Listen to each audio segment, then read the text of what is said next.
Let me make sure my stream is going. Like actually going.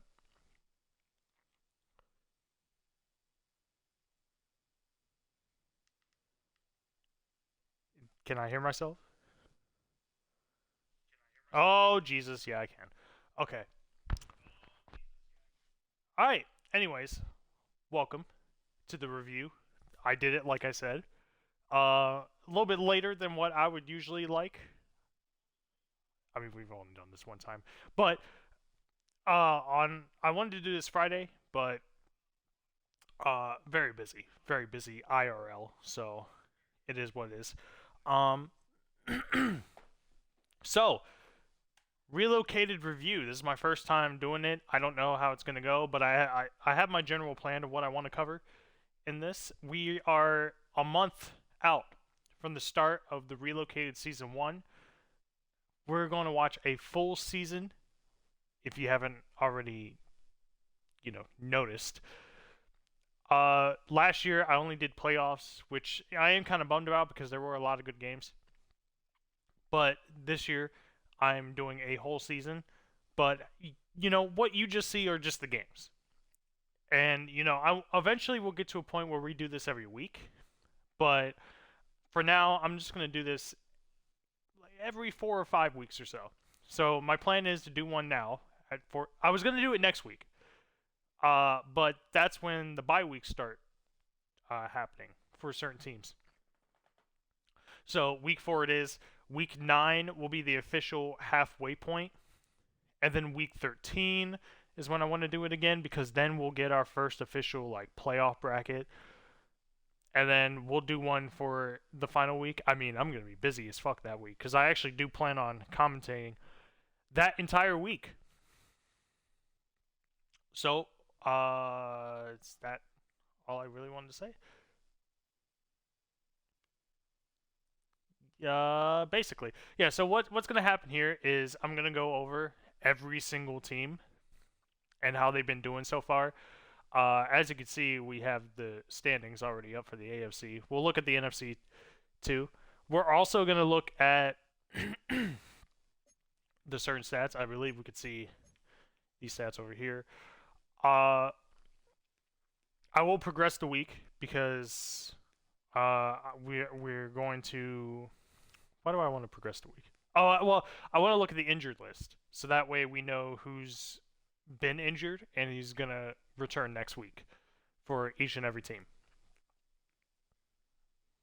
That's basically it. So without further ado, let's get into it.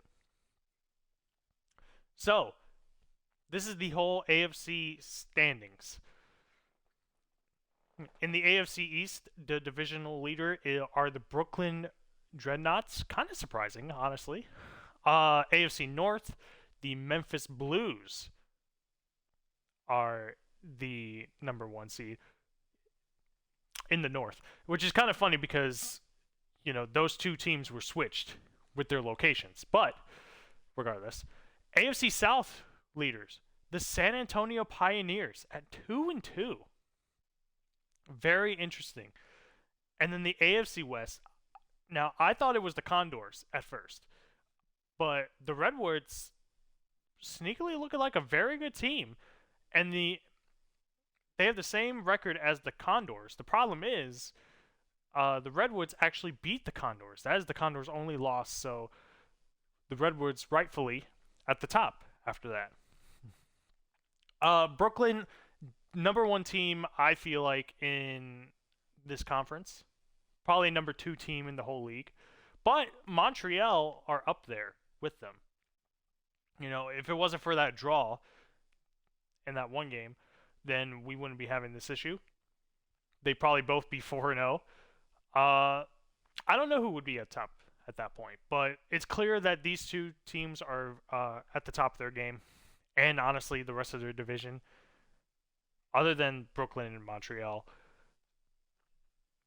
kind of easy. Actually, really easy. As far as the AFC North, though, that is looking very close and contested. The Canton Tigers, unfortunately, are low in that division, which is kind of crazy. considering the run they were won for like 2 weeks and the close games that they lost the last 2 weeks. But Memphis have shown pretty good dominance at 3-1. Columbus, I don't see them being a top team. And then you got Toronto. I'll explain all the teams later. The South, that looks a little bit weird because San Antonio won 2 games at the beginning of the season, both against the Super Bowl appearing teams from last year. That was the St. Louis Sentinels and the Rio de Janeiro Riverhawks, who are in that division at 1-3. But it looks closer than you actually think, despite the losses. Now, I will say, Mexico, they don't exactly look great, but I have a feeling that's going to change. I do feel like they are probably the best team in the South right now, but their record doesn't show it. That's a hot take from me. That's the hottest take you're going to see or hear from me. But AFC West, looking pretty good, as per usual. Vancouver at the bottom. I do think Vancouver are a better team than last year. It's just a shame they've kind of lost, especially this last game where they lost by 1 point to the Dreadnoughts. You could see right here, actually, on the right side. Won by a point. Oh, Mexico City also won by a point against San Antonio. But the Dreadnoughts, I mean, Vancouver was in control, and they looked hella good. But the Dreadnoughts just look better. So, yeah, that's it on the AFC side. Let's go over to the NFC side. Whatever team show next.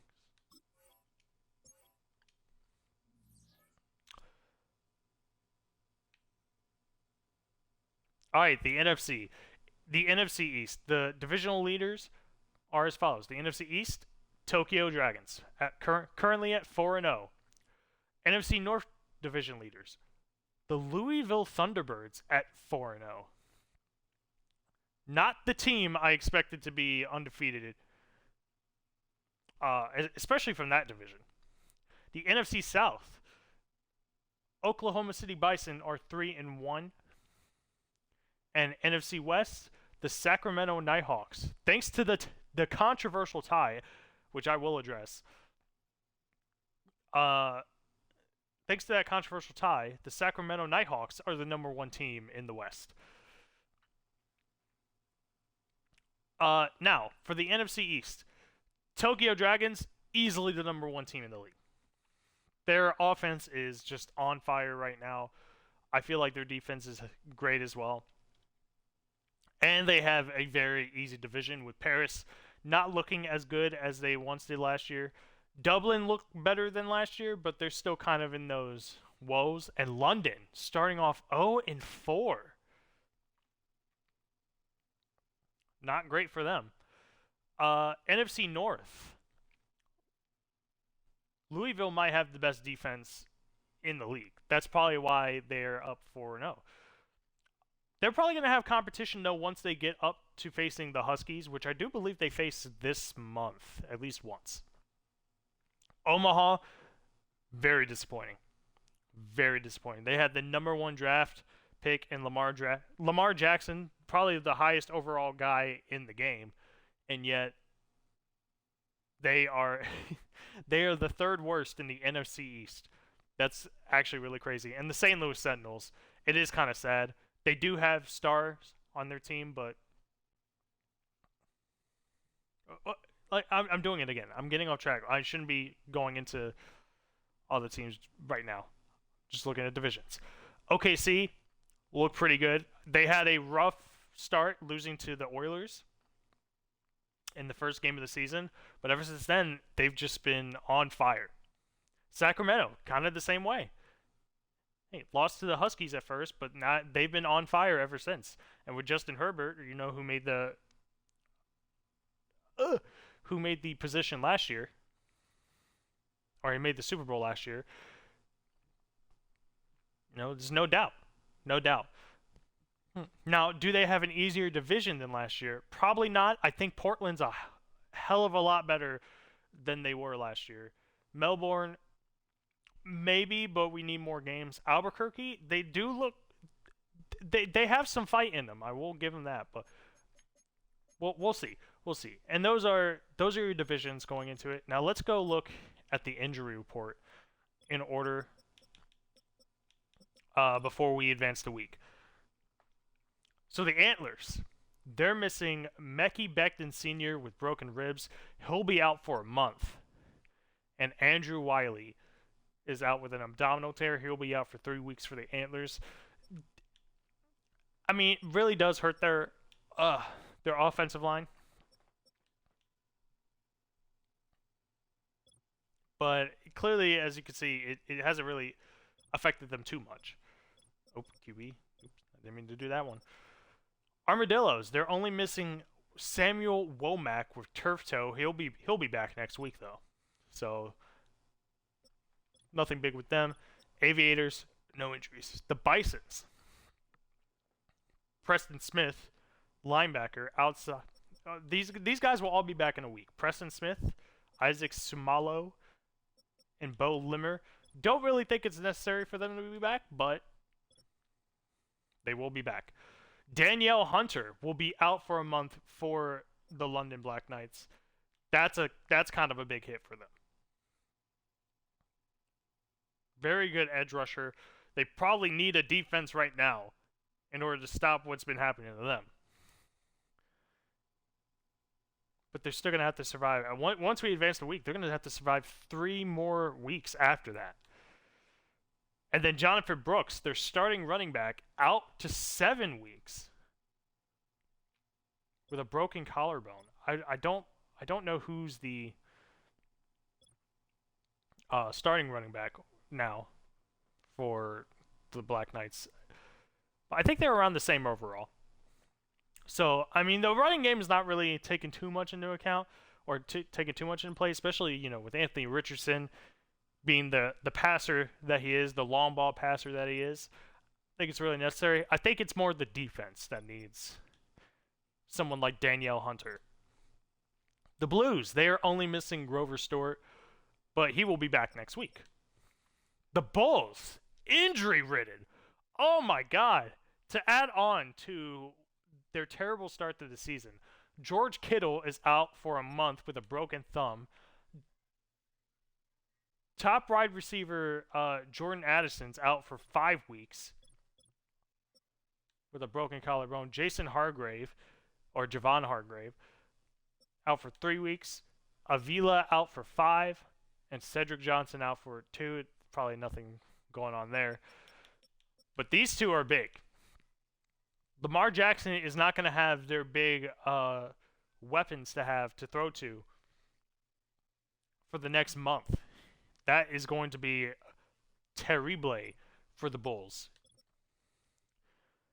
Jalen Carter is the only one missing for the Columbus Caps. He'll be back next week, though.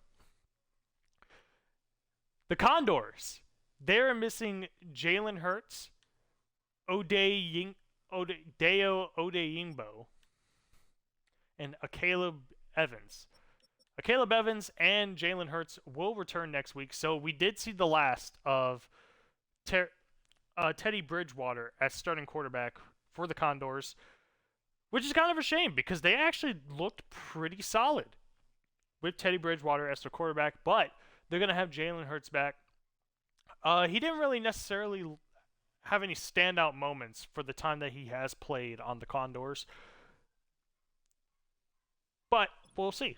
We'll see, because there's no way you're not starting Jalen Hurts over, or there's no way you're not. Yeah, did I say that right? There's no way you're not starting Jalen Hurts to Teddy Bridgewater. So he'll be back. Desperados only missing Kenyon Green for 2 weeks. Not that big of a deal. The Dragons missing Zay Flowers. He'll be gone this upcoming week, and then he'll be back. Zach Tom will be gone for an extra week of that. So big pieces, but I mean, clearly they didn't need them. At 4-0, they didn't really need them. Taylor Matone, and Chandler Savala, they'll both be back next week. David Njoku out for 6 months. 6 months, 6 weeks. My bad. Their star tight end, even from last year, will be out for another 6 weeks. So that does blow. Dislocated elbow for Leonard Williams as well. He'll be back next week though. And Brandon Stevens had turf toe. He'll be back next week. For the Mexico City Golden Eagles, Elkin Jenkins has a pulled groin. He'll be out for a month, but Jack Gibbons will be back next week. Huskies only missing Jerron Reed, and he'll be gone for 2 weeks, or he'll be back the week after this week. Alandon Roberts out for 4 weeks. I like to remind everyone, this is before I advance to week 5. So realistically, we should probably just we probably should have done it next week. But I wanted to just show you all the injuries and all the people that are coming back to this upcoming weeks of games, so you get an idea of who's coming back. Did I say this? Landon Roberts out for 4 weeks. Yeah, they probably would want someone on defense preferably, but not really too big of a deal. Josh Jacobs. People wondering why Chase Brown is starting for this team. I mean, Chase Brown is good, don't get me wrong, but easily the backup to Josh Jacobs. But after this coming up week, Josh Jacobs will be back. Cameron Kitchens will be back this week. And Chukwumu Okorafor, he's going to be out for 8 weeks. That kind of blows. Christian Wilkins, broken ribs. He'll be back after this upcoming week. Russell Wilson, the quarterback for the Mounties, who have done pretty well regardless whether he was there or not. He's out with a broken thumb. He'll be gone for 3 weeks. And Luke Musgrave, he has a knee cartilage tear. I've never even heard of that. He'll be gone for 3 weeks. Nighthawks, no injuries. Oilers, Jahmyr Gibbs. They had their backup running back this week. I forgot his name, but he did pretty solid. But Jahmyr Gibbs will be back, as well as Mohamed Kamara. He will be back as well. The Orbits, Trayvon Walker, out with a torn labrum. He'll be back in 3 weeks. Graham Barton, the center, will be back next week. The Pioneers. Now, this one is devastating. J.K. Dobbins, their starting running back, is out for 19 weeks, which means unless the San Antonio Pioneers, unless the San Antonio Pioneers make the Super Bowl, J.K. Dobbins is out for the remainder of the season. Devastating blow for the Pioneers. Kevin Givens, gone for 2 weeks as well. Yeah, that's gonna. We'll talk about that when we get up to them. But yep, the Redwoods. They've been missing Devontae Adams, but he will be back this week. Cole Kmet, he'll be back the week after, and Eric Armstead, out with broken ribs this past game. He'll be back the week after that. The Riverhawks only missing McClendon Jr., and he'll be gone for 2 weeks. Andrew Thomas for the Sentinels. He'll be out this week, but he will be back next week. Matt Milano and Jesse Lukita, they'll be back this upcoming week, which they desperately need. The Shamrocks, no injuries. Snowhawks, Tristan Wirfs. That's a devastating blow. He'll be out for a month. Matt Hennessy and Kalen Saunders. Hennessy will be out for 4 weeks. Did I say 4 months? I don't think I did. 4 weeks. If you're just going off this length, it's only 4 weeks. So don't worry about that. 4 weeks, and Saunders out for 2 weeks. The Steamers. They're going to be missing Jamar Chase again for another week, not having their star wide receiver. But after this week's games, he will be back, and they desperately need it. Sam Darnold, the starting QB for the Louisville Thunderbirds, he'll be gone for another 2 weeks after this week's games.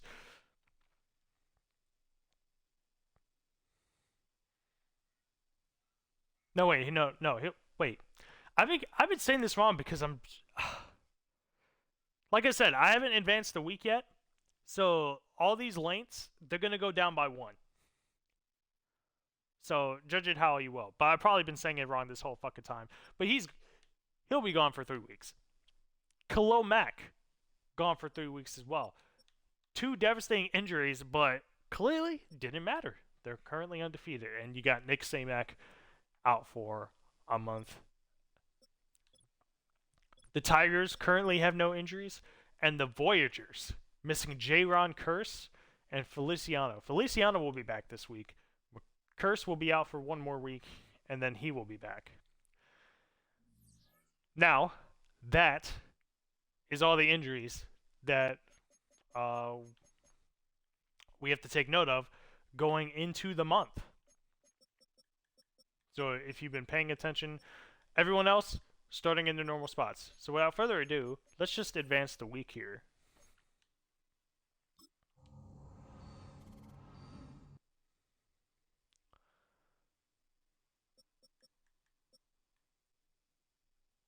What else do we want to do? Let's look at the stat.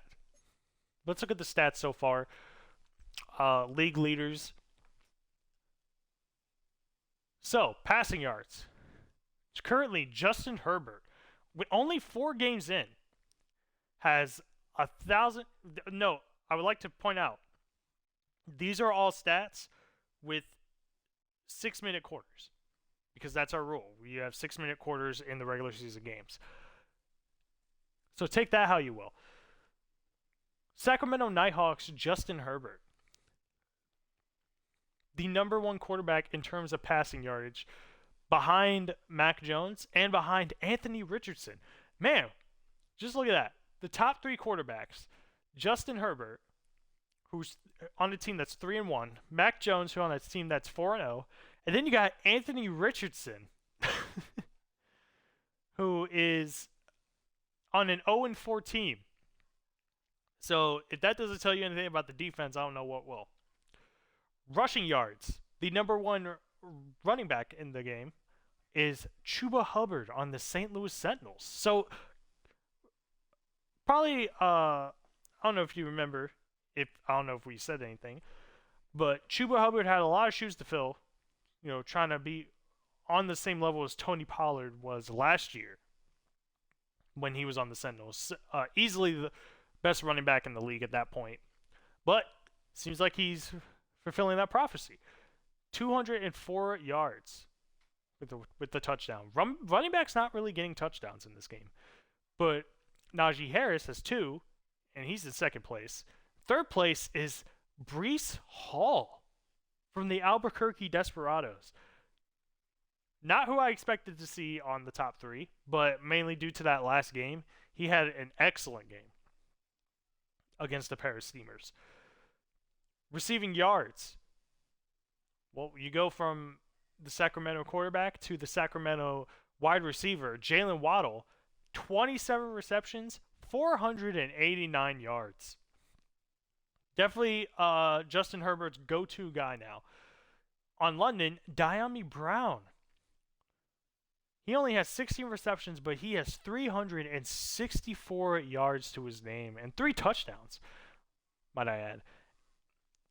And then number 3 is Brooklyn, Amari Cooper, with 354 yards and 4 touchdowns. And he has 29 receptions. So that's Baker Mayfield's go-to guy right there. Sacks.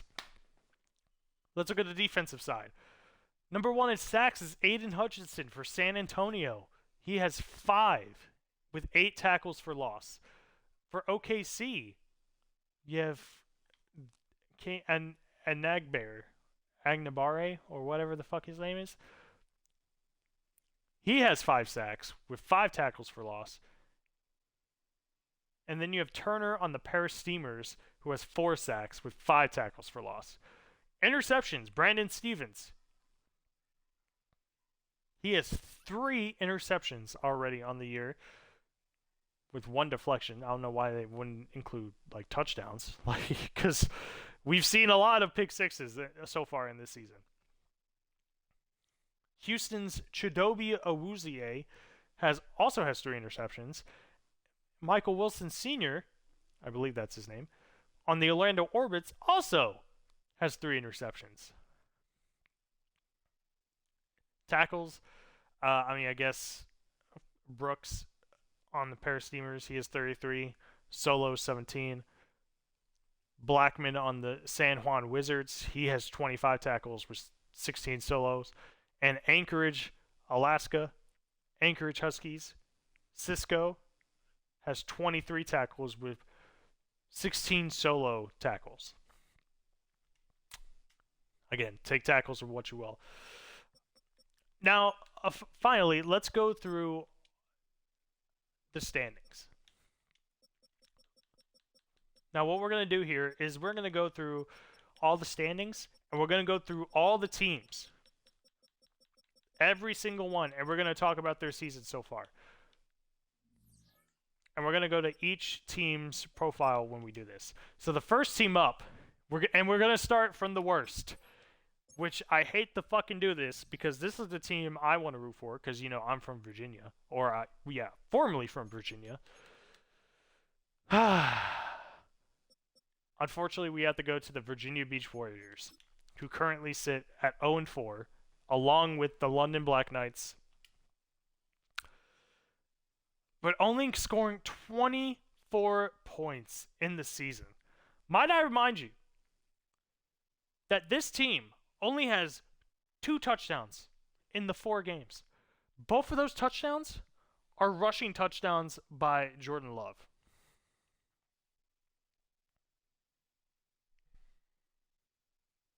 This team is fucking abysmal. I didn't want to talk about them the whole week because like it was so frustrating just watching them play. There was one play against the Monarchs where they just fucking he just lobs it. He just lobs it to the fucking to I don't know who it was, Malik. It was to one of the receivers, but like it's in the air so long that whoever was fucking waiting there was a fucking Monarch, and he was waiting there for like fucking ages.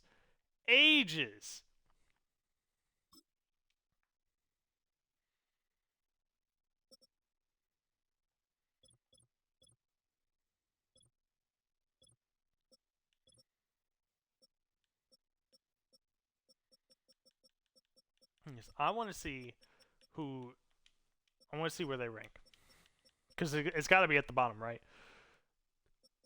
Okay, so their offense isn't actually totally bad. Louisville actually, well, no, that's total offense.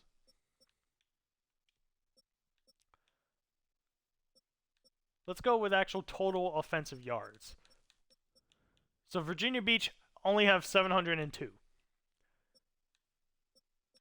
which is not great. So what does that mean? 1, 2, 3, 4, 5, 6, 7, 8, 9. Oh, no, wait. We got to do 32nd, 31st, 30th, 29th, 28th, 27th, 26th, 25th, 24th in offensive yards. Terrible. Absolutely fucking terrible. Have the worst points per game in the league. I believe the stats are all right here. 24th in offensive yards. Oh, wait, I know a better screen to fucking look at this shit. 32nd in offensive points per game. 27th in pass yards. They are actually 13th in rush yards. That's actually their biggest strength.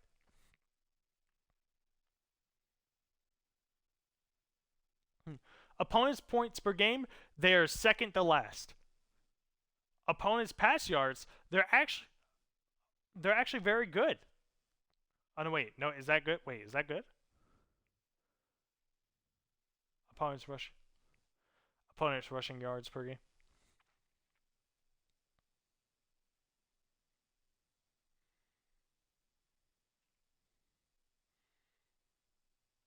Oh no, okay, so wait, is it talking about? No, it's talking about all their opponents. Yeah, they allow 20.2 opponent points per game, which is second worst in the league. They've allowed opponent passing yards 147, which is 10th in the league. But they've also allowed the most rushing yards in the league. Virginia Beach has. So their defense heavily heavily bad. I think that's the main crux of this. I mean, really, offense not really that great too. As you can see, the passing yards not great, 27th in the league, and that's mainly because Jordan Love doesn't have a single passing touchdown. He is 0 for, I believe, 7 in interceptions. Terrible, absolutely terrible. Who have they lost to? Oh no, I want to see.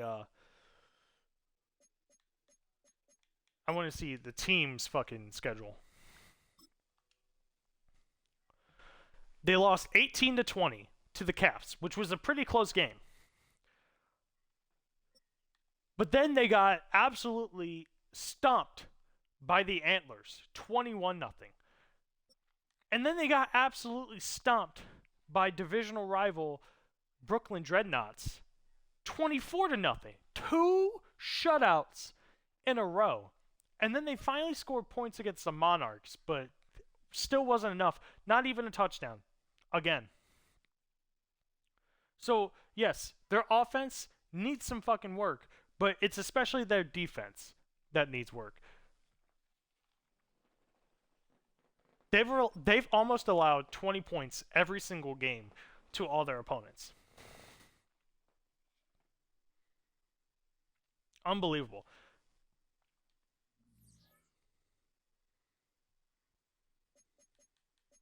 Unbelievable. Like, I don't even know what the fuck to say about that. I guess I'm just gonna take a drink.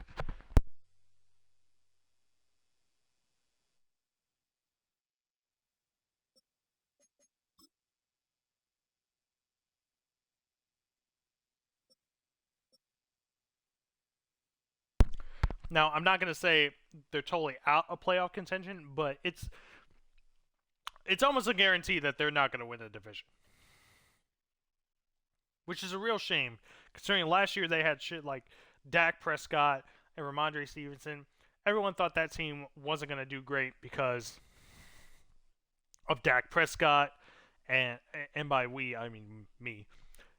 Everyone thought, you know, Dak Prescott's the only like shining star, but he ain't that great as well, and he doesn't really have too many weapons other than Keenan Allen. But guess what? They ended up winning the division. They actually ended up becoming number 2 in the conference. And an unfortunate loss in the wild card, but still, that team was, on a roll midway through the season. And now you get to this, it's like, oh yeah, they have the weapons, but they don't have the person that knows how to use the weapons in Jordan Love. Jordan Love has been abysmal for this team. He's probably the only dark spot on this offense, despite the fact that he's the only one that's gotten a touchdown by himself. But you have Devon Achane, who is a rushing god on this team, and you can't even give him something? They have Malik Neighbors. And you can't give him something? Like, it's unbelievable. Next team we want to look at that's 0-4. And I'm only going to do like a deep dive into the top 5 worst teams and the top 5 best teams. Other ones we're just going to glance at and just judge it based off of like what we've seen from them as far as we can remember. So the next team that's 0-4, which really shouldn't be 0-4, are the London Black Knights. 24th in points allowed. No, 24th in their points. So not even the best offensively, but as you can see by their passing yards, fifth in the league. Fifth in the league, but their running game suffers a lot. Fourth worst in the league.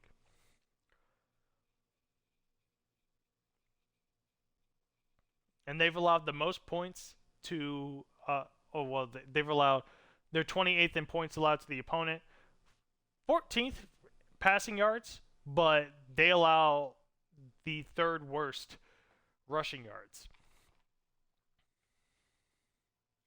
So how do we chalk this up? Well, their run game is not great. And even with Jonathan Brooks, who just got injured this past week, I believe. Oops, I went to the wrong one.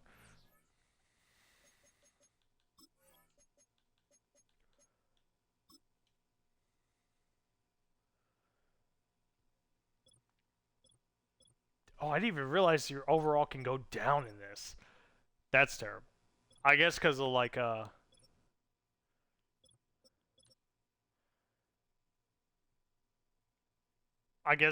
morale and some shit like that. I don't know. But like this team has Tyreek Hill. Diami Brown has obviously been a standout. You know, he's got the second most. We saw that he's got the second most passing yards. They also have Darius Slayton. That's good. But let's look at the running back situation. They have Jonathan Brooks, who, you know, he's a rookie. And he fits into the scheme, but not really great for this team. And they even have Keaton Mitchell, who, like, I mean, you could argue like he's not really fit for the team as well.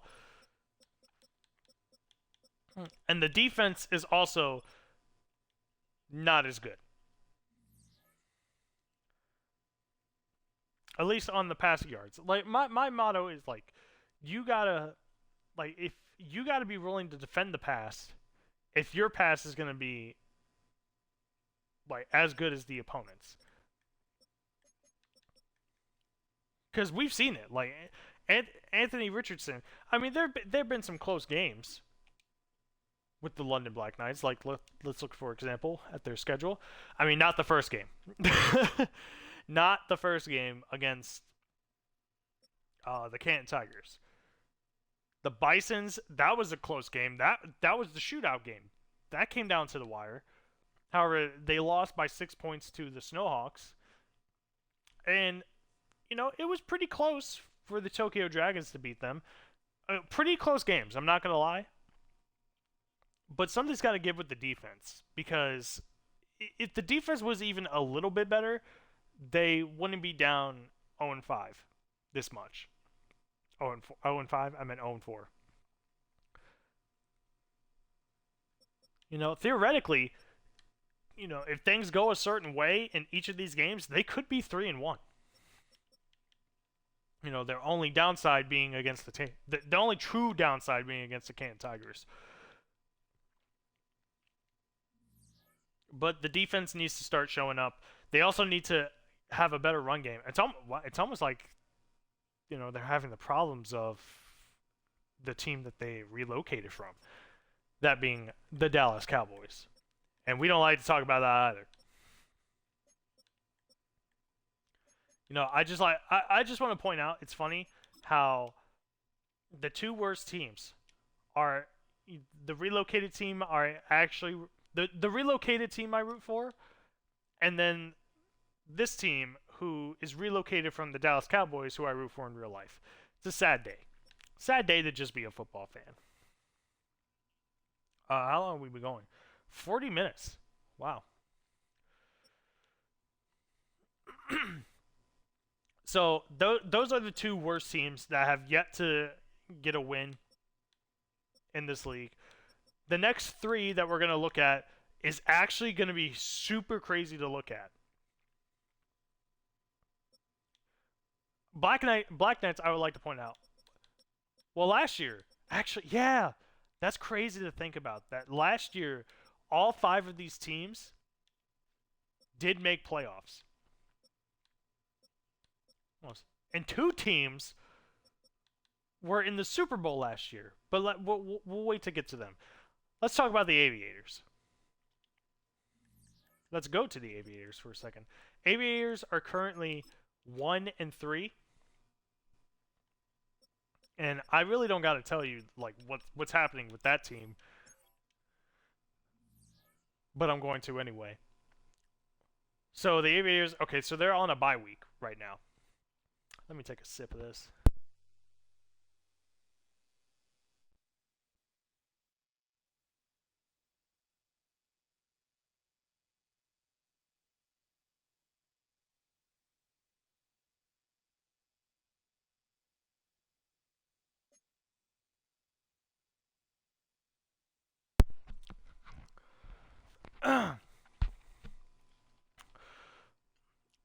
So, the Aviators.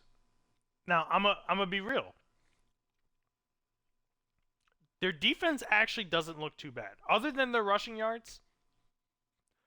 They're just in the bottom half of the league, but the defense actually isn't too terrible. But the offense is abysmal. I mean, 27th in offensive points per game, 29th in passing yards a game, and they're just in the bottom half for rushing yards. So it's kind of the same issue that they were dealing with last year. However, if you remember me telling you last year at all that their defense was really the one that made them win games. Their defense was stupendously good. I would probably say at worst top 5 in the league. But their offense bottom 5 of the league. And it seems like that's the case here. The only difference is the defense is slightly worse. But slightly worse is just enough to where they can't win you those games anymore. You have to rely on the offense. And as you can see, you know, Will Levis, they're relying on the Will Levis quarterback again. But it just makes no sense to me. What did they think they were going to do drafting him? They had the same problem they did last year. They were lucky enough to even make playoffs. But eventually their luck was going to run out against the better teams. And eventually it did. They eventually lost to the Super Bowl winners and their team that's in their division. And as you can see, like, even the top need is a quarterback.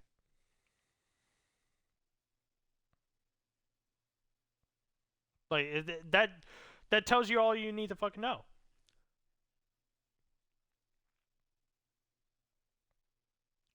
The Aviators, they just don't look good. And I believe who is on their team though, because they do have some weapons. Not that weapon.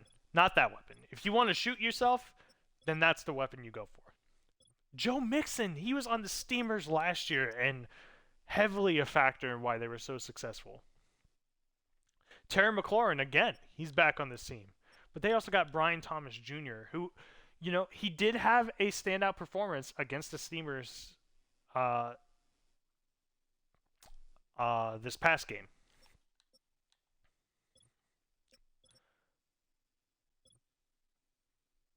I mean, but that's really it. That's really it. Like, I can't sit here and be like, man, they got a lot of weapons, but they haven't even been using them effectively. I mean, look, they're in the bottom. They're in like the bottom 5, bottom 6 of the league in off at least in the passing game. But the rush yards hasn't even been that spectacular too. So the Aviators, they need a shoot. I mean, they probably can't do an overhaul because once you draft your players, you're stuck with them for the year. They just need a better game plan. They need a better game plan going into the rest of the season. Next, and I can't believe I'm going to one of these two or both of these teams, really. The St. Louis Sentinels.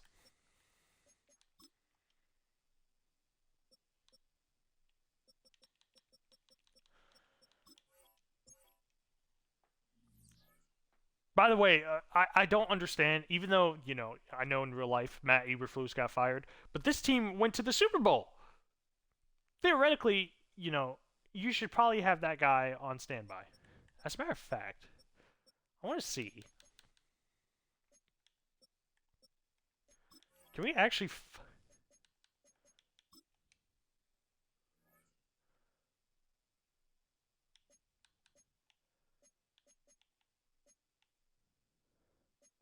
Oh, shit. I guess we can't fire a head coach. I guess I am the coach. So I wanted to see if there was an option to like fire him and bring back Matt Eberflus, but I guess not. But the Sentinels, oh my goodness. Okay, well, on the flip side, uh, first in points per game. That's actually kind of a shocking stat. 13th in passing yards, 18th in rushing yards, which obviously is. Oh wait, I'm looking on the wrong side. Whoops. Oh my god, I'm a fucking idiot. I was looking at the Oilers.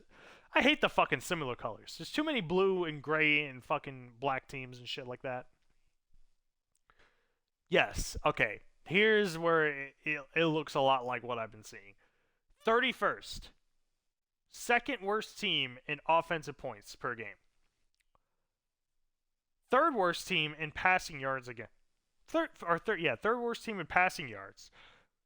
But 11th in rushing yards, thanks to their boy Chuba Hubbard. But this team has fucking Jared Goff and Puka Nacua.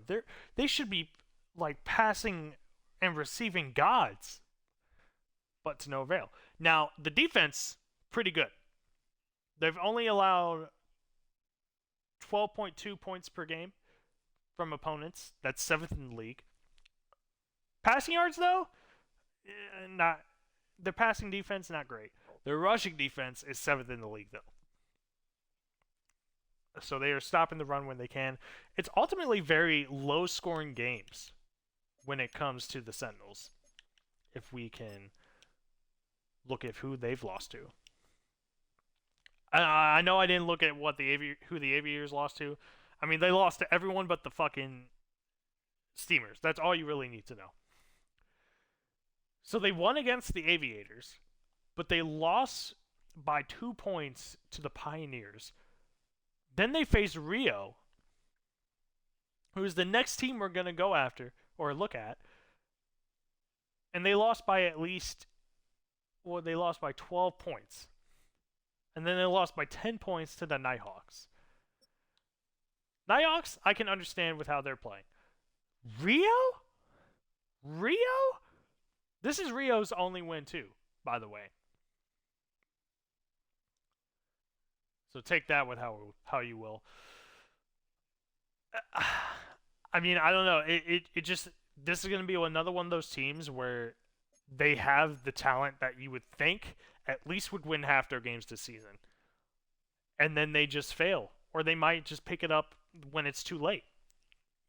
This kind of reminds me of the biggest disappointing team, the Vancouver Lumberjacks. They looked like they were going to be a great team, but alas, they weren't. This was last year. They might be falling into that same category this year, but don't. I'm waiting. I'm waiting for that team. We'll get to them, but Sentinels.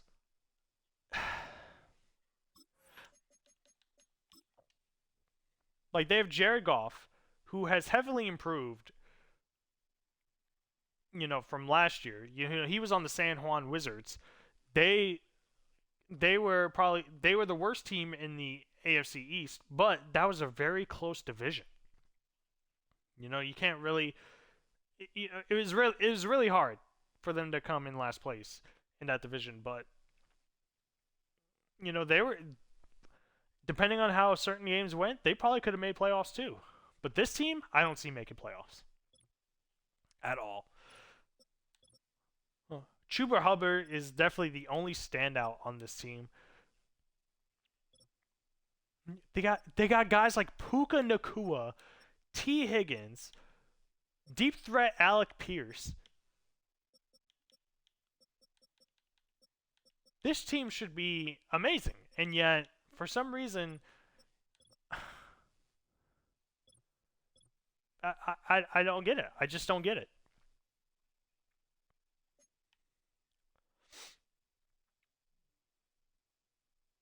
How is this team offensively so bad, but yet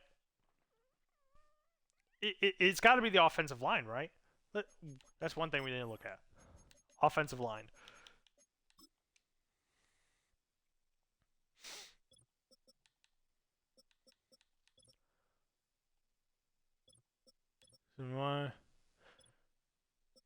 John Simpson. 71, 73, 9. I mean, overall, not too great of an offensive line, but clearly it's not enough. I mean, this team just looks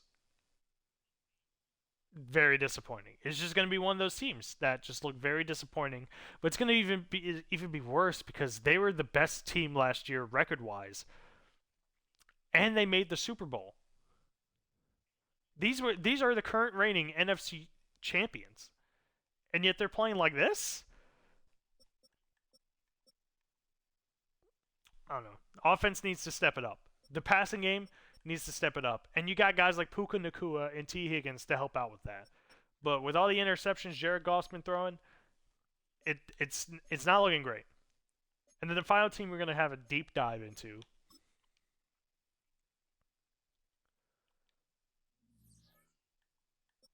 Ooh, we don't even need to see the standings for that.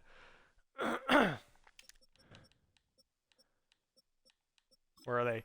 The Rio de Janeiro Riverhogs. Your AFC champions, your Super Bowl champions. And yet here they are. They sit at 1-3. 29th in points per game, 25th in passing, 20th in rushing. Not a great offense. Their defense actually though is pretty good. They allowed the least passing yards, the fourth least points per game, but their rush defense sucks.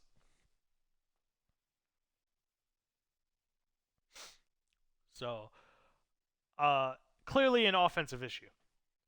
Clearly, offensively, this team needs to just do better. Also, I'm kind of realizing that this is mainly going to be a divisional week.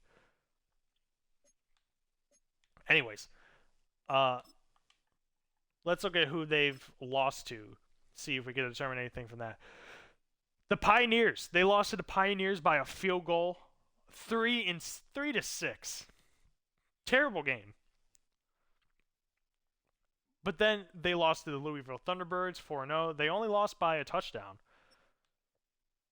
And then they won against the Sentinels 21-9, but they lost to the Blues. So honestly, Rio might not actually look as bad as we think.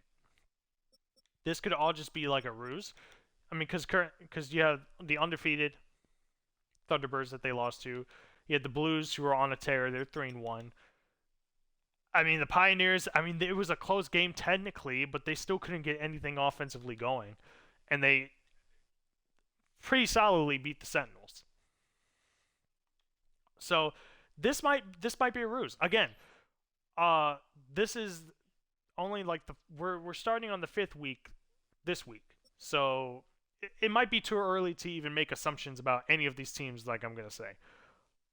But with that being said, Rio have still looked pretty down. Now, I figured they were going to look down.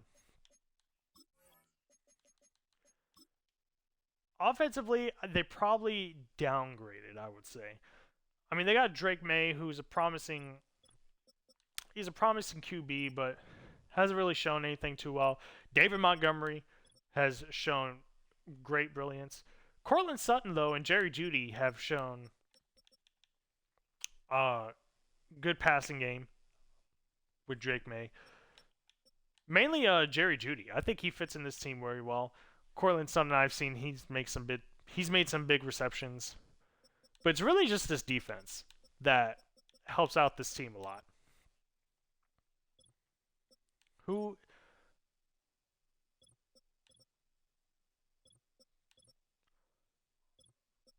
Kardec? Who's like their number one? It was crazy because these guys, other than Cameron Bynum, not really high on the list of overall. But well, they have Nick Bosa and Jeffrey Simmons. Oh my God, the edge rushers not a problem. As a matter of fact, like it shows that they've been doing their job effectively. But again, offensive, they need to step it up. Offense needs to step it up. That's probably the only thing holding them back, really. And they probably need to stop the run a little bit more. That's mainly just like the linebackers and the defensive line's job. But that offense needs to step it up a little bit. Because this honestly doesn't look like a bottom 5 team. But who knows? Maybe they could just choke it away, and that might actually be the case. All right, those are the top 5 worst teams going into Week 5. From 5th worst to absolute worst. The Riverhawks, the Sentinels, the Aviators, the Black Knights, and the Voyagers are the worst team right now in the league. Terrible. But let's go. Let's just quickly go through these. The Bulls. I think offensively, they're actually okay despite Lamar's interceptions. I think his interceptions really hurt the team. You know, when it matters most.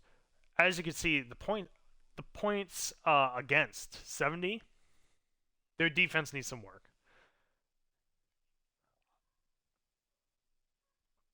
It doesn't help that they're against the Thunderbirds too. The Lumberjacks, I think they're a better team than this record implies. This 1-3 record.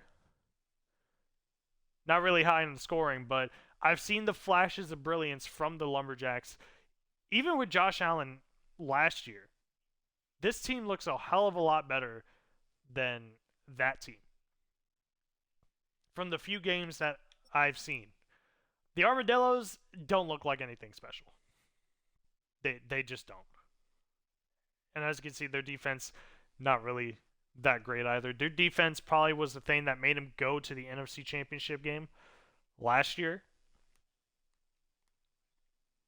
I mean, well, no. I would say their offense really did more, but their defense is highly lacking. The Wizards, obviously worse than last year, and they just look boring. And it's crazy because this is a team with A.J. Brown and Geno Smith, and you're telling me this offense is boring with Kenneth Walker III, and this offense is boring? 33 points. 33 points. They just don't look like anything special. There's nothing to this team. It feels like there's almost no identity. Well, actually, I feel that more so with the Armadillos. But the Wizards are on that same thing. The Shamrocks. Now, I'm happy that I don't have to go to a bottom 5 list and have to talk about the Shamrocks. They actually got a win. I think for the first time in like fucking at least 15 or 16 games.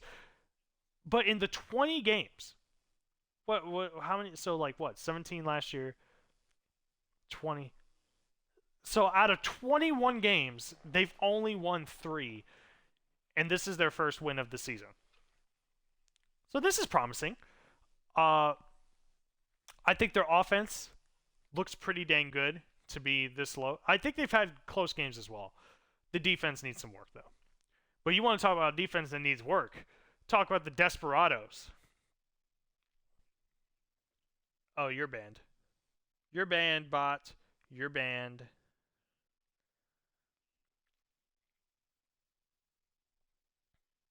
Anyways, 82 points allowed. Whew, rough. Especially since they have 23. Their offense looks pretty damn good,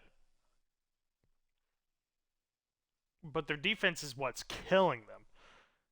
And you know what they say: offense wins games, defense wins championships. But as you can see, they've only won one game, so that really doesn't matter.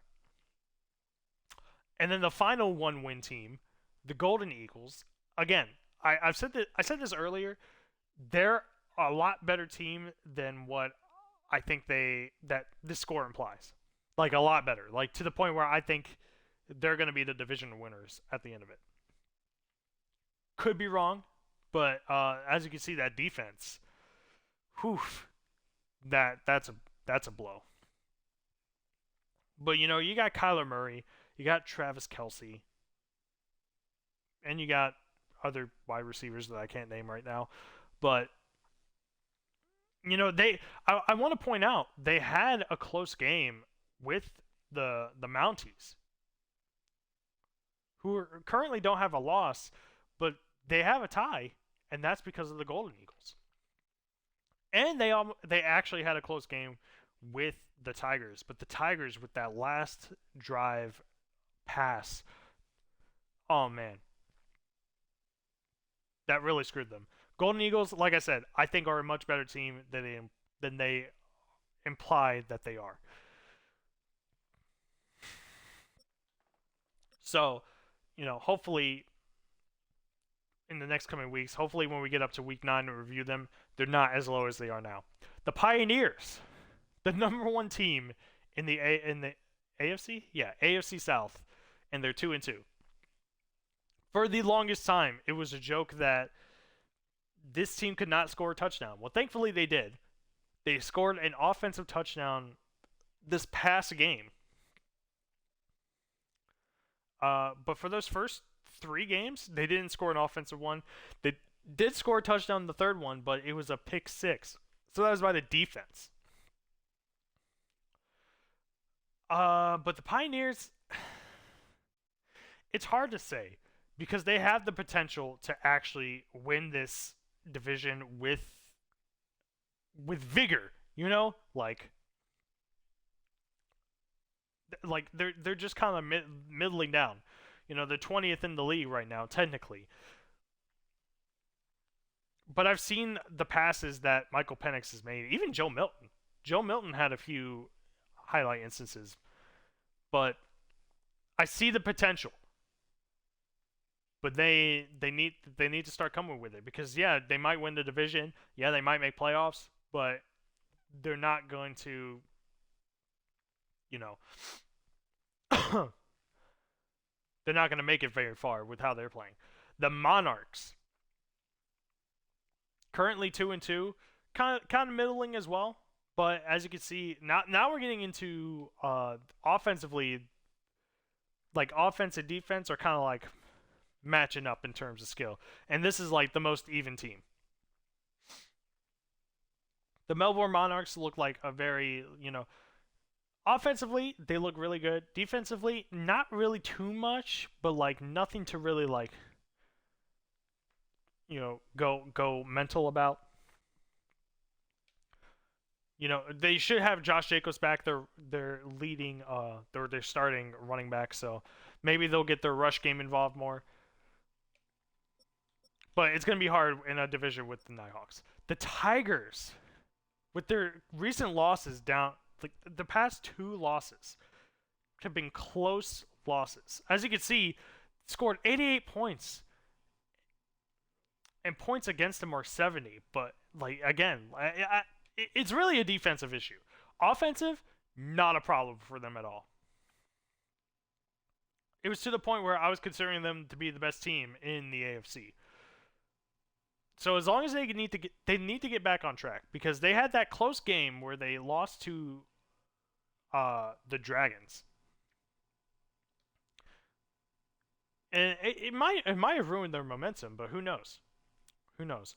Then who was the last team? Oh, the Redwoods. They lost to the Redwoods. That Redwood's also looking like a pretty damn decent team. Tigers just need to get back on track. They were doing fine, but now, yeah, like you said, need to get back on track. Snowhawks don't look anything impressive. I'm surprised they're even this high up, but they just don't look anything impressive. You know, with JJ McCarthy, Debo Samuel, who I thought was out. I thought he was injured, but I guess he was. I guess he returned in the game. But yeah,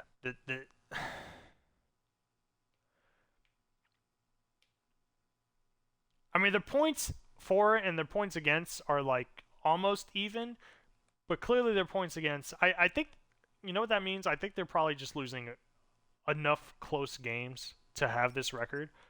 But still, like it's nothing really to go home about, considering the fact that they only scored 54 points.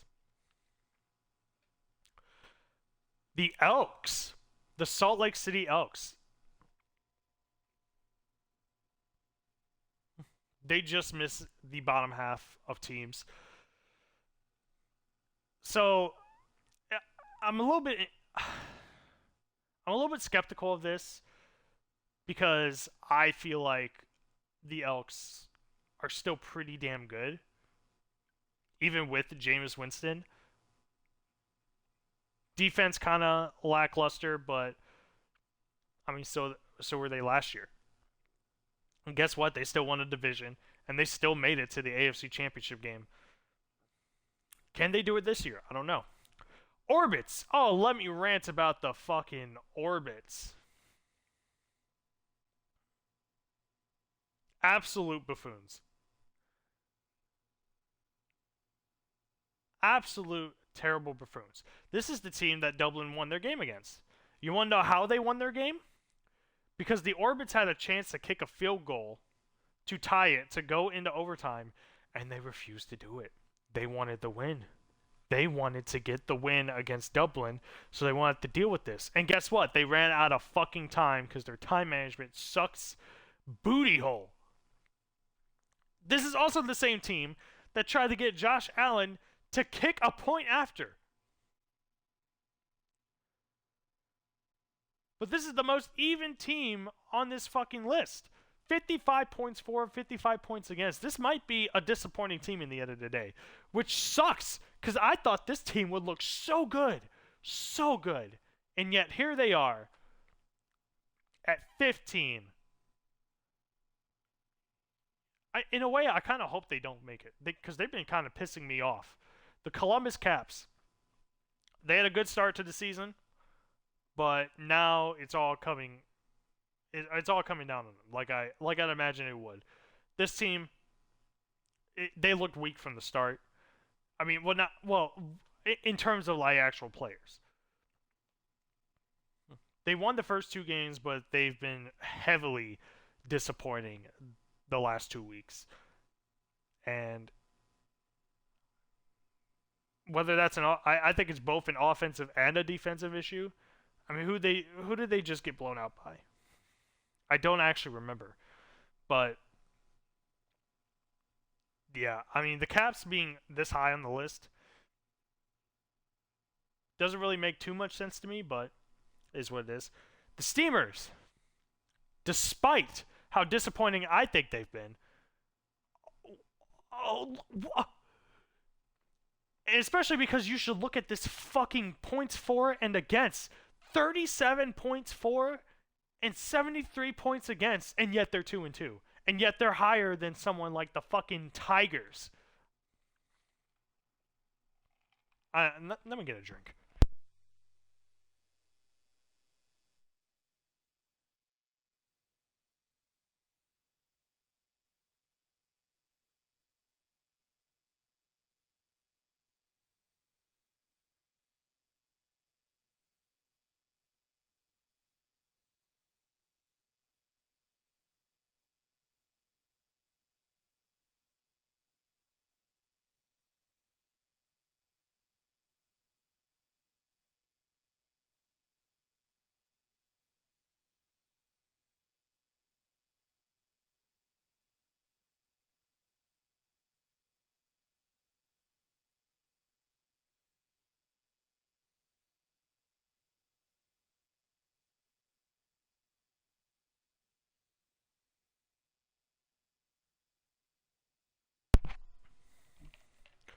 Uh, yeah, the Steamers have looked heavily disappointing, but yet somehow they are 13th in the league.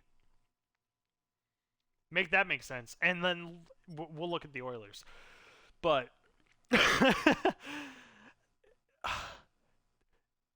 so they're basically saying like technically the Steamers could make playoffs right the fuck now.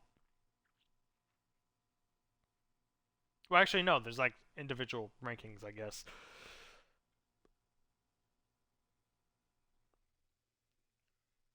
Like if they made a playoffs just of the top 14 teams, then they would fucking make it. That's unbelievable considering their offense has been fucking trash diddly and their defense has been trash diddly, but apparently it's been enough to get 2 wins, so I don't fucking know. And then they're next to this team, who I think have a potential to be a top team. It's just been how? I guess because they've had a couple blowout wins. But 93 points for and 47 points against, and yet they've lost twice.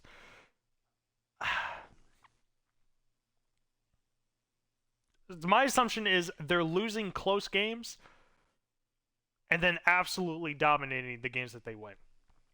That's what I can suggest that is. But I think the Oilers are a good team. Joe Burrow, Jahmyr Gibbs coming back, Nico Collins being a huge. He's gonna be like Jamar Chase in Houston. So I see them as a team that makes playoffs for sure. The Antlers I see as another team that makes playoffs. Other than the controversial tie, which I will talk about eventually. Actually, I'll probably talk about it now because it's kind of insane how the AI is programmed to just go for the win and not even manage time in overtime. Oh, well, like with the case of the Orbits, they tried to do that, but then they end up losing the game. The only difference is like that wasn't in overtime. This was, and this now has the Huskies and the Antlers tied. Makes no fucking sense. But the Antlers are good. They have C.J. Stroud, Mike Evans. They're doing big things over there in Portland.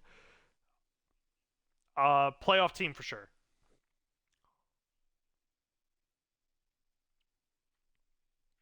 Playoff team for sure. Huskies should be higher, but 10th is not a bad place to be for the Huskies. They're gonna have a tough time facing off against the Thunderbirds though, and their defense hasn't looked very spectacular, but their offense looks great. Their offense is just getting them by enough, in a good way. Uh, they got the likes of Patrick Mahomes, obviously Saquon, Garrett Wilson, and Jacoby Myers has been looking like a stud on the wide receiver end. But they just need their defense together. The Memphis Blues, the top 10 teams, by the way. Huskies number 10. The Memphis Blues at number 9. 43 and 34 in terms of points. And they've won 3 games because of that. Not too shabby, not too shabby. I think their defense really carries them throughout the games. Their offense, nothing really too spectacular about that. But the Blues look good.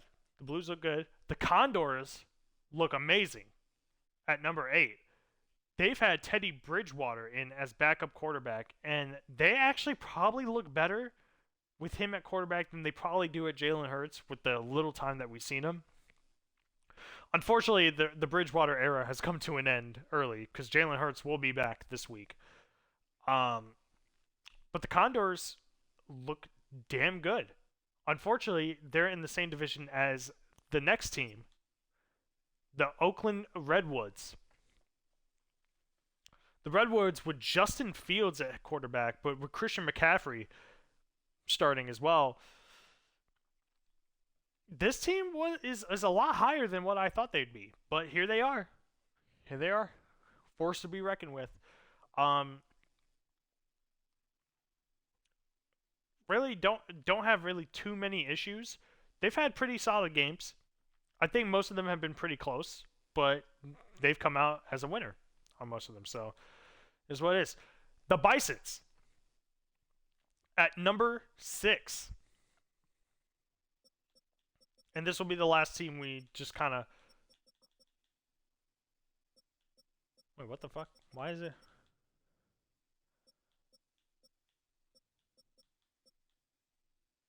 Oh, because it doesn't fucking say. Okay, whatever. Well, we're not going that far anyway, or we're not going on the list anyways. Uh, so then last team we're kind of I was looking over is the Bisons, the OKC Bisons. I think now they're starting to come into that vision that we saw that we thought they were going to be. You know, with Jane Daniels at quarterback. Defense not too great, if we're being completely honest. Uh, but their offense has done pretty well for themselves in the games that they have played. Uh, I believe they won against London. I believe their only loss is to the Houston Oilers, and that was in that first week. And ever since then, the Bisons have been on a tear. So, yeah.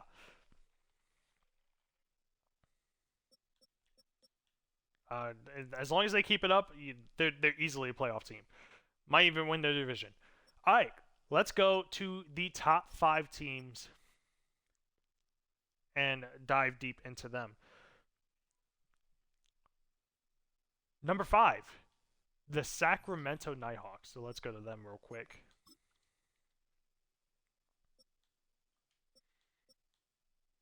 Oops, nope. They're going to be right here. Sacramento Nighthawks, continuing the success from last year. Also, let me see. Oh, of course. It's. Bruh. Fucking bruh.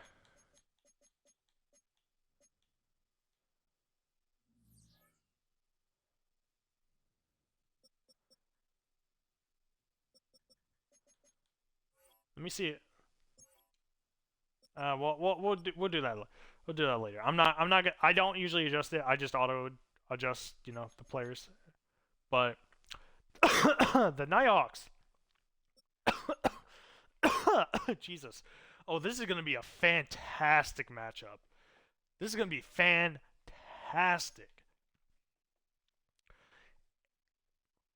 The best passing offense in the league right now, the Nighthawks, with the 8th best points per game. The running game though, not great, especially because they have Bijan Robinson, who is not doing too well, averaging 3 yards a carry. Jesus Christ, that's terrible. Uh, their defense, nothing too spectacular though. It's something that probably would be. It should be worrying. It should be worrying. Know about the Sacramento Nighthawks, but Justin Herbert and the top 3 that you say right there. Even though Bijan Robinson hasn't done really anything, it's really Justin Herbert and Jalen Waddle. Those two have clicked on an offensive level, and they look pretty damn good. Let's look at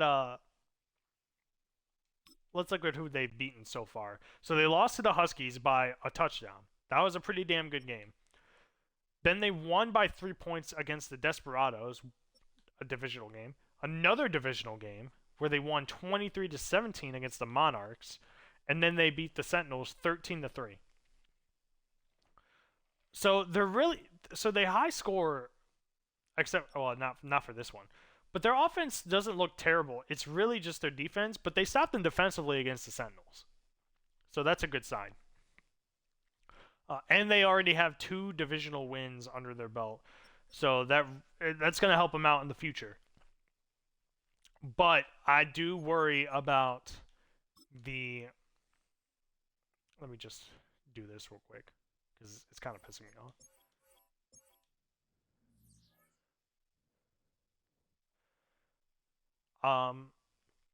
I do worry about the defense though. especially now that they're facing probably the best defense in the league.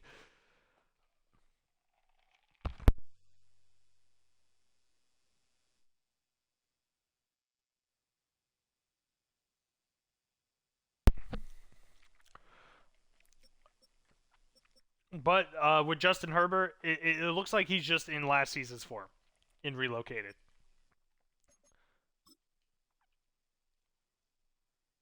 So nothing, nothing seems to be a problem other than the defense.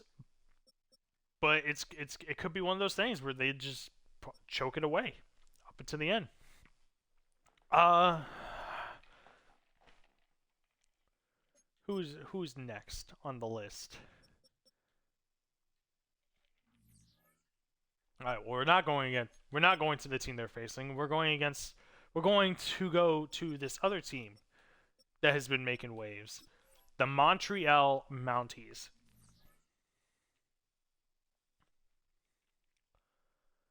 The Mounties, I don't know really know what to say about them other than like they've just looked really good. They still haven't lost. They still haven't lost. Technically, thanks to the Mexico City Golden Eagles. Unfortunately, that was the game that Russell Wilson did get injured, so I'm not really taking it too much, or I'm not using that too much against them. But let's look at their schedule. They really won against the Desperados. They beat the hell out of them. The San Juan Wizards, they won that divisional game, and they won by 6 points, so that's good. They tied 17-17 against Mexico City, so that's a really unfortunate tie because they probably could have won that one. That's probably the only tie that fucking makes sense this whole season. With the Mounties also beating Toronto Snowhawks, I would say they were pretty pissed about uh their fucking loss or their tie against the Golden Eagles because now that they don't really truly have an undefeated season. It's kind of like a half undefeated season, So far. I mean, this is week 4. I don't know why I'm like glazing over about it. But let's look at them. Let's look at their stats. Offensively, great. Again, rushing yards, not. I feel like the rushing yards, just looking at the stats, have not been too stellar because like there's not really a lot of rushing yards going around. So like they probably look okay rushing wise, but it's just not a lot of running back play going on this season. But they're 10th in points allowed. Their passing defense not really too spectacular. The rush yards are a lot. Our defensive rushing is a lot better. So really, it's a defensive thing again. But when the offense is just firing on all fucking cylinders, does it really matter? I mean, I guess it will matter in the end. Because we're about to go to a super defensive team coming up. But even without Russell Wilson, like if we look at this team right now,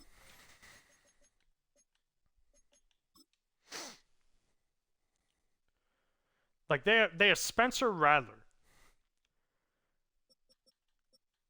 Oh, I like how this guy. I like how he could be. I like how this guy could be a fucking quarterback. I mean, that's the 4th string, the fucking kicker. Oh my god. But they have Spencer Rattler in. Rookie for he's a rookie this year, right? Yeah. He definitely is a rookie. But Russell Wilson still looked pretty good. Who is their wide receiver? Oh, Rashad. Okay, so funny enough, the running game wasn't really too great. Rashad White was injured, but In place was Justice Hill, who it. I mean, you guys didn't see it last year. It was the final week of the season, and he was spectacular. Like he had a standout game. I believe he was a player of the week. I think that's going to be the last thing we look at too, is the players of the week. See who really stood out in those games. Um, yeah, but Justice Hill has been filling in for Rashad White, but Rashad White is back. I think he was back this past game, but uh, maybe they could get their running game going, but who knows? Oh, I was gonna look at their fucking wide receivers depth chart. CD Lamb. I mean, oh, okay, of course, of course, but it's mainly Curtis Samuel. Curtis Samuel had a couple bombs thrown at him, and he's been tremendous, tremendous for this team.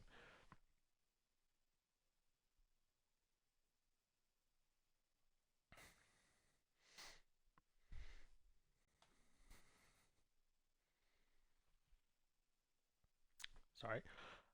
Yeah, tremendous. I believe there wasn't there like a 3 touchdown game that he had where they just, flew it out to him and he got it. Insane. Absolutely insane. Uh Unfortunately this team is in the same division as another top 2 team, probably the top team in the conference right now. But the Mounties, no joke. They should be no joke, barring their injury to their starting quarterback. Montreal has been pretty good. Now, let's go to a defensive team who is number 3 in the league, the Louisville Thunderbirds. Only have let's look at this. Yes, offensively, terrible. They're actually the worst in passing yards and 24th in rushing yards and 20th in points per game. But their defense is what really helps them out. They're first in offensive points per game. Or offense. I meant first in opponents' points per game. And then 11th in defensive passing yards. Insane.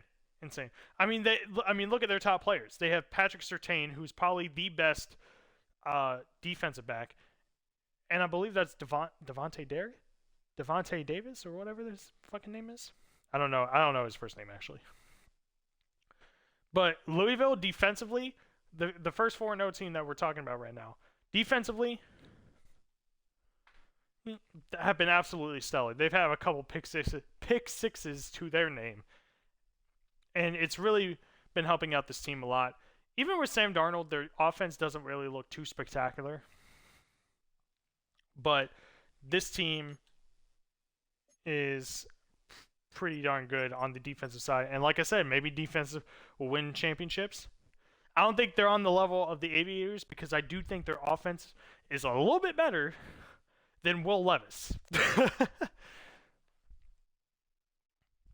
So, yeah. I mean, there's really not much to talk about because they haven't really looked like great offensively. I mean, they have looked great offensively, but like it's really their defense that stands out. Like there's probably like a gap between the first best and the second best defense. Now let's look at the number 2 team in the league. We're getting to the top 2 teams now. Who personally I could see them making the Super Bowl. If I'm basing this off of very early predictions, these are the top 2 teams I see making the Super Bowl. First one being the number 2 team in the league, the Brooklyn Dreadnoughts.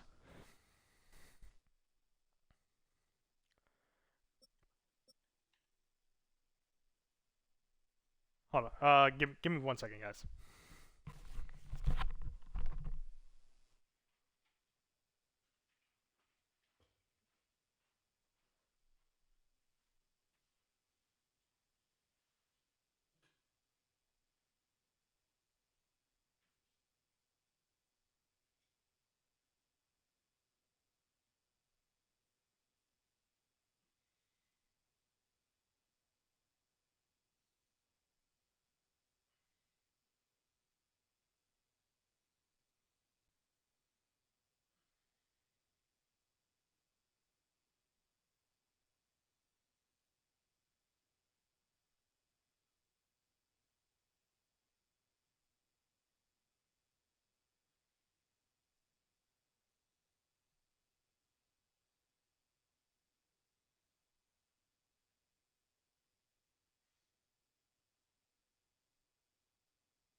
All right, sorry for that little break. But the Brooklyn Dreadnoughts, captained by Baker Mayfield, the Dreadnoughts having Baker for a second year in a row, even though they were Memphis last year. Look at the overall of this team. 6th in points per game, 8th in passing, 12th in rushing, 19th in defensive points, 7th in defensive passing, and they're just in the top half of the league in defensive rushing. So really, that defensive rushing could have some improvement. That'll probably be a big thing going into the future of how what makes them a top team. But overall, this team looks pretty damn good. There's nothing really to talk about here. I mean, look at his roster.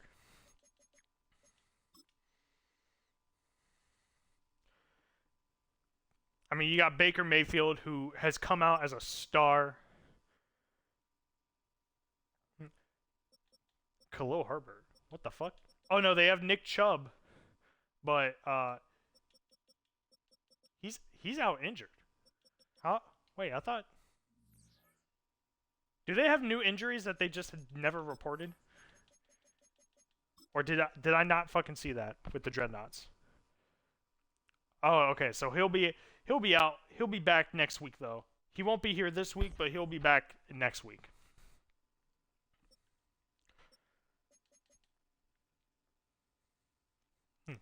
Oh, and this is going to be a London game.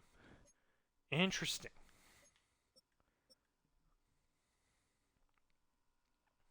Okay, so yeah, you got Thursday night.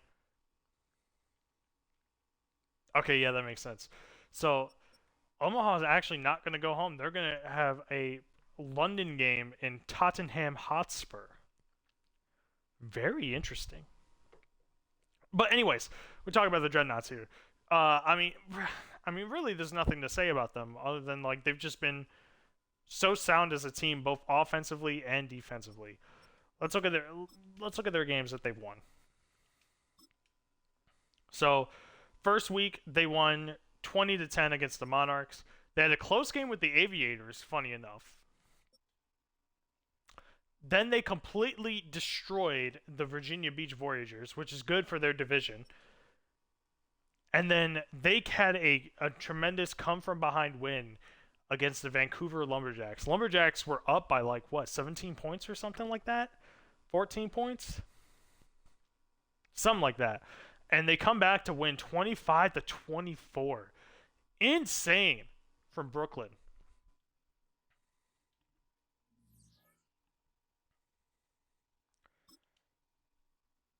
But yeah, let's see their points for. Yeah, no, they from this stat line, they look pretty damn good. And I don't really see that stopping, especially in their division. Their only hiccup's going to be the Mounties, who are also a top 5 team. So we'll have to look out for that. But huge improvement from last year. The Dreadnoughts were probably a bottom 5 team last year. And now they've gone to a top 2 team. But they're not the best team. The best team, according to this game, and according to how they played, the number 1 team in the league and the number 1 team in the NFC, the Tokyo Dragons. I wouldn't say, well, it is a huge improvement from last year because they were a wild card team last year, but this team looks top notch. And I don't what do the stats look like? Huh. Very interesting. So they're 4th in points per game, and they're 3rd in passing yards per game. But they're 22nd in rushing. But they are 9th in defensive points, or yeah, they're 9th in defense, or they're 9th in opponents' points per game. But their defense is allowing the 24th worst points, passing yards. I'm not making any sense saying these fucking stats. It's just hard to pronounce to say these fucking stats. Offensive passing yards or opponents passing yards. They're 24th in that. Opponents' rushing yards, 14th in that. So, in my honest and humble opinion, this probably doesn't make Tokyo the best team in the league. This probably puts the Dreadnoughts over them. But I mean, with that being said, though, that like it's no small feat for the Tokyo Dragons. Let's see who let's look at who they beat. So they beat the Omaha Bulls 17-10 in the first week. I believe that was the week where Lamar Jackson was throwing all those interceptions. They punished the Steamers at Paris. So that's a divisional game that did not go the way of the Steamers. Then they won a very close game against the Canton Tigers, who could be a top team in the league. And then they won a close game against the London Black Knights, who are currently 0-4 right now. So Tokyo, they're a very good team. Maybe not number one though. If we're just looking off the stats alone, not number one. However, I could see them easily making the NFC Championship game. That that'd be funny if that was one of the goals for this team. If only we could see where the goals are. But the roster for this team doesn't look anything all that, especially with quarterback Mac Jones. For some reason, Mac Jones fits super well in this team, and I don't get it. He was on the San Antonio Pioneers last year, and they started dwindling at the beginning of the season. And they started winning at the end, but at that point, it was too late. Travis Etienne, he's been surprisingly good this year. He was on the Shamrocks last year, so he's definitely improved from where he was a year ago. And then they got Zay Flowers, who's currently injured right now, but in case they have Marvin Mims, Dontavian Wicks, Trey Palmer. Like this team, I mean, the wide receivers may not look good outside, but like these have been the tools that Mac Jones have been using to win this game, especially this guy, Mark Andrews. That might be his number one guy he passes to. Defense doesn't really look too great, but again, they're 4-0. What am I supposed to say? They do have Max Crosby, so that probably helps them out as a linebacker. I never understood I thought he was an edge rusher. Well, anyways. Oh yeah, AJ Terrell, super good. Super good.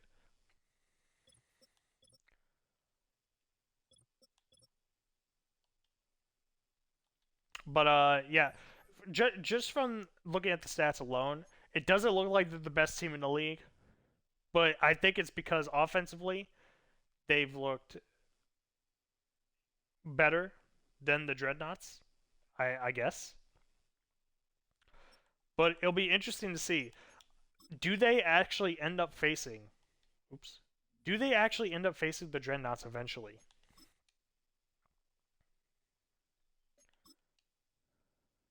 Oops. Oh, fuck.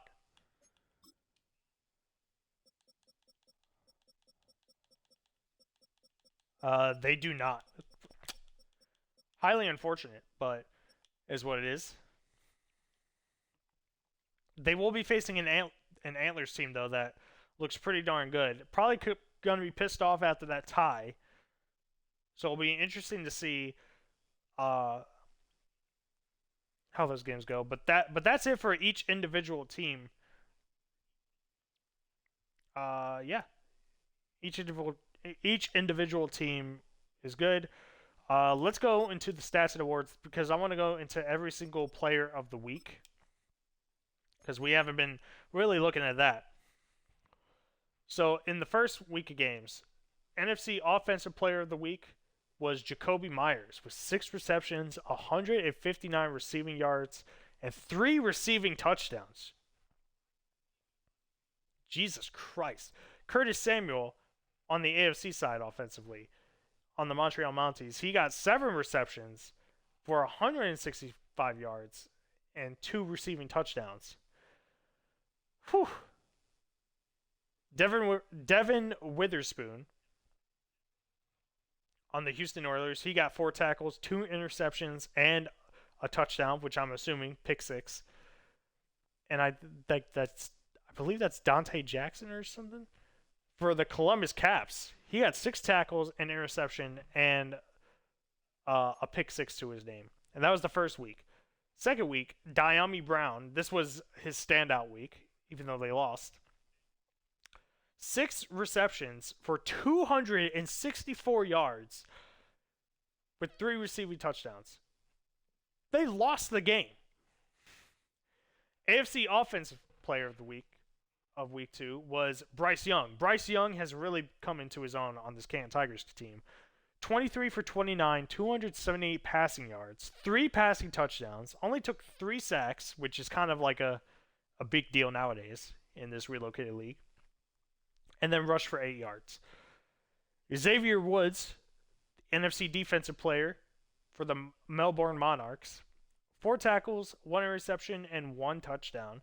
And then Shaq Griffin for the San Diego Condors, 7 tackles, an interception, and a touchdown. So it seems like the guys who get pick sixes are the ones who are going to be defensively players of the week. NFC Offensive Players of the Week. Lamar Jackson, in the one win, I'm assuming, that this team has, went 13 for 18, 241 passing yards, 2 passing touchdowns, did get an interception, but he carried it for 52 yards and 2 rushing touchdowns. So he looked on top of his game. If only he looked like that for all the other games for the Omaha Bulls. AFC Offensive Player of the Week, again, went to Bryce Young. I believe this was the Tokyo game. Despite the fact that they lost, he went 21 for 27 with 316 passing yards, 3 passing touchdowns, only got 2 sacks against them, and he carried for 13 yards. Again, lost the game, but doesn't matter in the end. NFC Defensive Player of that week was Kayshawn Nixon for the Paris Steamers. He had 9 tackles for 1 pick six total. And Brandon Stevens, AFC Defensive Player for the Salt Lake City Elks, 2 tackles, 3 interceptions, and a touchdown. One of them, obviously, pick six.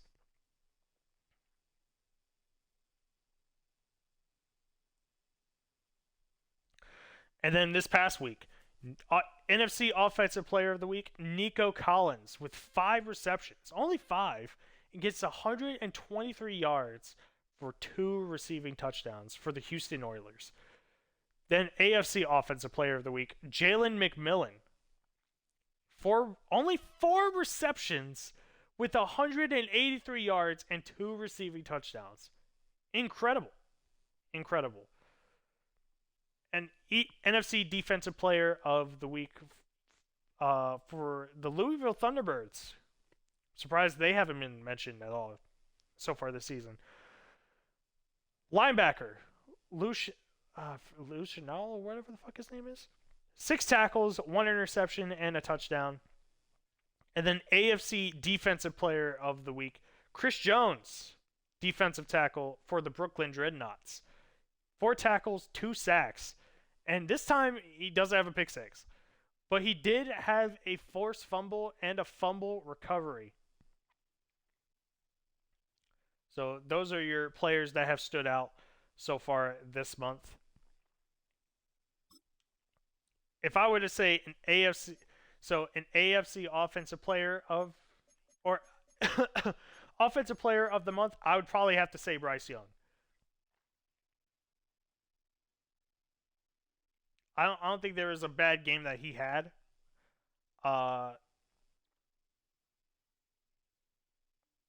do they do AFC Offensive Players of the Month? I guess so. Uh, well, but the one guy that stands out is Bryce Young, for sure, 100%.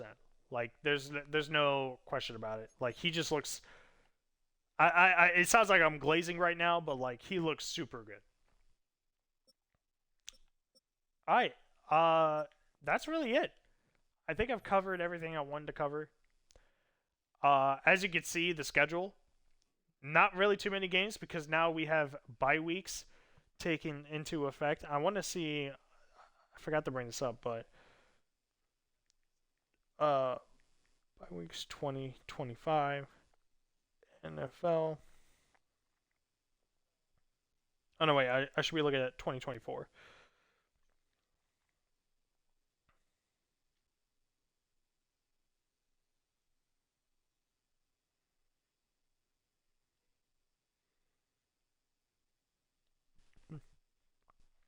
So this week,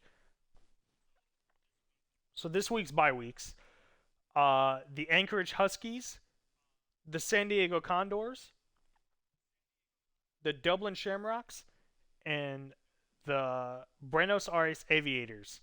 They are all on bye weeks this week, so we will not be seeing them play this week at all. So we are reduced to one game for each day of week 5. Look at the schedule just to see, because I don't like to do I like to do the 2 Monday night games on Monday night. So let's see here. So there is a Thursday night game.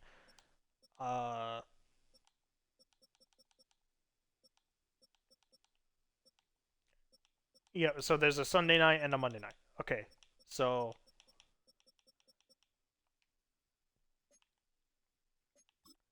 this should be accurate to like what we see on the screen right here. Black Knights and Blues. Yeah, okay. So on the week 5 Sunday, day 1, we got Orbits versus Armadillos, divisional matchup. The Oilers versus the Sentinels. The Wizards versus the Voyagers in a division matchup. Another division matchup between the Riverhawks and the Golden Eagles. Redwoods, Lumberjacks. Thunderbirds and Nighthawks. And then for Sunday night, we got the Black Knights versus the Blues.